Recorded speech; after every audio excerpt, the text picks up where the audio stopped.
Friends, இன்றைக்கி நம்ம பார்க்க போகிற ரெசிபி ரோட்டு கடை சிக்கன் 65 எப்படி பண்ணலான்னு பார்க்கலாம் வாங்க. நான் 300 கிராம் எலும்புதாளா சிக்கன் எடுத்து வச்சுருக்கேன்.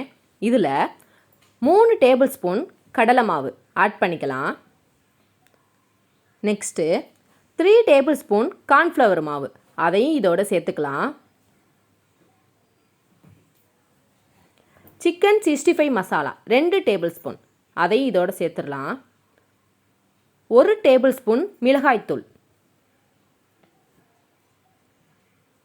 அதோட வீட்டில் அரைச்ச இஞ்சி பூண்டு பேஸ்ட்டு 3 டேபிள் ஸ்பூன் அதையும் இதோட சேர்த்துடலாம்.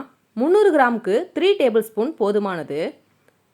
நமக்கு தேவையான அளவு உப்பு அதை இதோட சேர்த்துடலாம். சேர்த்ததுக்கு அப்புறமா கொஞ்சமாக எலுமிச்சப்பழச்சாறு சேர்த்ததுக்கப்புறம் நம்மளுக்கு கேசரி பவுடர் கலருக்காக வேணும்னா சேர்த்துக்கோங்க, இல்லைன்னா ஸ்கிப் பண்ணிக்கலாம். நான் லைட்டாக ஆட் பண்ணிக்கிறேன், ஏன்னா என்னோடய மிளகாய்த்தூள் நல்லா கலராக இருக்கும். ஸோ உங்களுக்கு தேவையில்லைன்னா நீங்கள் விட்டுருங்க. இதை எல்லாத்தையும் இப்போ நல்லா மிக்ஸ் பண்ணிடலாம். மிக்ஸ் பண்ணிவிட்டு அரை மணி நேரம் இதை நல்லா ஊற வைக்கணும்.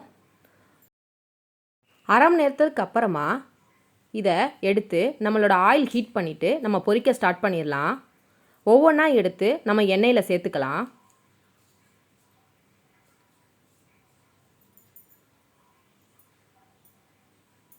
ஒரு சைடு வெந்ததுக்கப்புறம் இதை எல்லாத்தையும் நம்ம திருப்பி போட்டுக்கலாம்.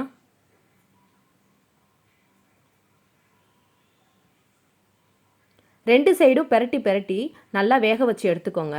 அப்போ தான் நம்மளோட அழகான சிக்கன் 65 ரோட் கடை ஸ்டைலில் அழகாக வரும், கிறிஸ்பியாகவும் வரும். இப்போ இது வெந்துருச்சு. இதை எல்லாத்தையும் நம்ம எடுத்துடலாம். கடைசியாக வாசனைக்காக கருவேப்பிலை அதையும் இதை பொரித்து இதோடு சேர்த்துக்கலாம். அவ்வளோதான், நம்மளோட ரோட்டு கடை ஸ்டைல் சிக்கன் 65 ரெடி. இந்த மாதிரி இன்ட்ரெஸ்டிங்கான வீடியோஸ்க்கு அர்ஃபான் கிச்சன் சேனலுக்கு சப்ஸ்கிரைப் பண்ணுங்கள். ஈஸியாக சமைக்கலாம், ருசியாக சாப்பிடலாம். பாய் பாய்.